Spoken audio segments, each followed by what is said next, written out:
شروع اللہ کے بابرکت نام سے جو بڑا مہربان نہایت رحم کرنے والا ہے۔ کروڑوں درود و سلام نبی آخر الزمان صلی اللہ علیہ وآلہ وسلم کی ذات اطہر پر، جن کی وجہ سے ہم ہیں اور جن کی وجہ سے یہ کل کائنات ہے۔ تحریک لبیک پاکستان نے آزاد کشمیر الیکشن کے سلسلے میں الیکشن کیمپین ریلی نکالی ہے۔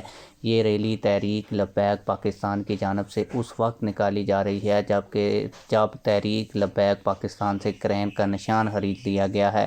تحریک لبیک پاکستان کی قیادت بھی جو ہے وہ زیر حراست ہے، اور کوئی بڑا جو ہے وہ لیڈر یہاں پہ کمپین کرنے کے لیے نہیں آیا، جیسے نون لیگ کے نواز شریف اور مریم نواز یہاں پر آ کر کمپین کر رہے ہیں، پیپلز پارٹی کے بلاول بھٹو یہاں آ کر کمپین کر رہے ہیں۔ اس کے باوجود ایک حلقے میں اتنی بڑی ریلی نکالنا یہ تحریک لبیک پاکستان کا بڑا پاور شو ہے، جبکہ تحریک لبیک پاکستان کے امیدواروں کو دھمکیاں دی جا رہی ہیں اور یہ کہا جا رہا ہے کہ تحریک لبیک پاکستان پروسکرائبڈ پارٹی ہے، بینڈ پارٹی ہے، اس کی آپ لوگ ایڈورٹائزمنٹ نہیں کر سکتے۔ اس کے باوجود بھی اس طرح کا جم غفیر اور اس طرح کی ریلی ایک حلقے کے اندر نکالنا یہ تحریک لبیک پاکستان کی بڑی کامیابی ہے۔